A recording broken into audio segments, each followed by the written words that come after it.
Scouting is a game. A game played for fun, but a game with a pretty serious purpose. The development of character, citizenship, and fitness among young men. Scouting is also designed to develop leadership in boys. These may sound like pretty lofty ideals, but as an adult leader, you have been selected to guide a group of boys toward those ideals. Many years of scouting history have shown it can be done.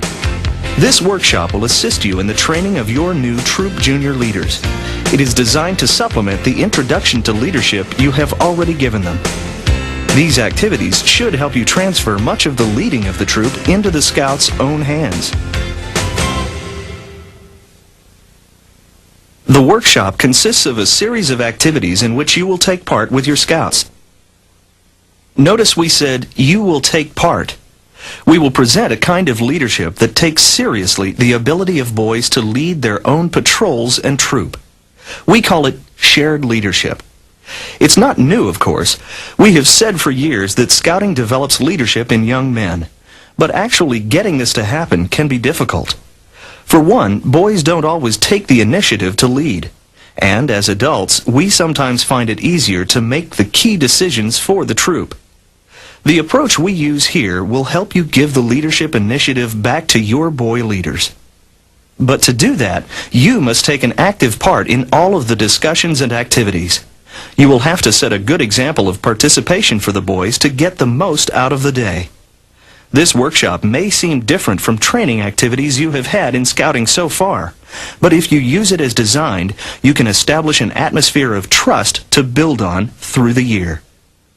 The workshop is based on a series of brief video presentations. After viewing each segment, you will run the learning activities found in your workshop guidebook. The activities are designed to be fun as well as to give each participant a better understanding of leadership in scouting. You will also lead what we call reflections on the experiences the group has just shared. These reflections are the most important single element in the workshop. Since you are going to be the main presenter of this training, you will want to preview the entire tape and read the workshop guide carefully. You will also need to gather some materials and make other preparations before you run the sessions. You should schedule a full day for the workshop with a 45-minute lunch break. This workshop should combine learning and fun.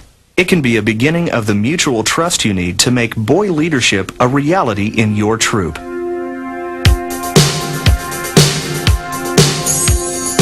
The workshop will cover 4 topics: leadership styles, cooperation in the patrol,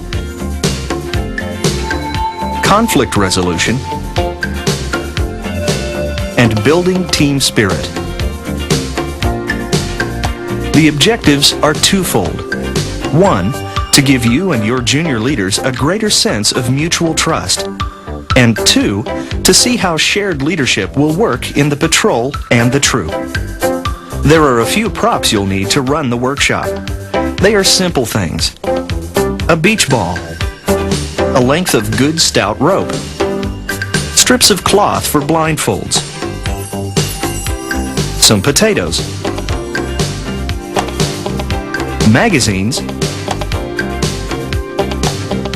and of course your junior leader's handbook.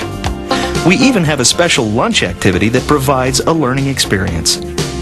Details on all the activities are in the leader's guide. Good to see you, Tom. You'll have a good week too? Yeah, it's good. How about you, Greg? Pretty good. Week? Good. As you do the activities, though, try not to get too hung up on the rule book. What's going on there? The effectiveness of the workshop will come less from the activities than from the reflection process that follows each of them. As you go through the video segments of the workshop, you'll see how we've helped set up each of the activities. How about you, Richard? Do you like to play games? The one we're demonstrating here is called the blind square. The object of the game is to form a square out of this rope. But there are several rules that we have to keep in mind. Number 1, we're all going to be blindfolded. You may notice, too, that we're demonstrating with a group of 11 people, Scouts and Scoutmaster included. 5 seconds at a To time. run the workshop effectively, you'll need at least 10 participants. I'm the only one who can speak while we're doing this. Give priority to your patrol leaders, troop guide, crew chief, team captain, the senior patrol leader, and his assistant. In order to get a good-sized group, you can also involve your appointed leaders. the assistant patrol leaders, quartermaster, scribe, and den chief. Before you preview the rest of the workshop, a quick look at the reflection technique might be helpful. What do you think about the square, guys? It's all right. It's all right. Not too shabby. Yeah. Let's drop the rope. Let's sit down right here and let's talk about this for a bit. All right? Reflection is a process in which a group learns by reviewing their shared experience. It's the opposite of the lecture technique. Who took the leadership role? Who was the leader? Frankly, you were kind of the big boss. Right. Well, maybe so. Maybe I was. What did you think about being led by someone who was the big boss? What did you think, Michelle? In a reflection, the ideas come from the participants themselves, with only minimal coaching from you. In this case, our demonstration group is reflecting on the blind square activity they have just played. Notice how the Scoutmaster is leading the discussion. He is listening intently. His body language is relaxed. He's taking his time, letting ideas flow from the boys. He knows that some will be more eager to talk than others, so he's careful to draw everyone into the discussion. It was dark and I could hardly hear you. Okay. Well, maybe I need to speak up next time, huh? How about you? How'd you feel about it?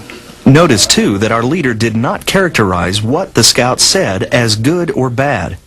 There really are no totally right or wrong answers here. The idea is to get everybody thinking. We try to be as non-judgmental as we can in our responses. We work mainly by asking questions. How do you think we could play the game to eliminate that kind of leadership? How do you think we could do that? We use questions that provoke thought.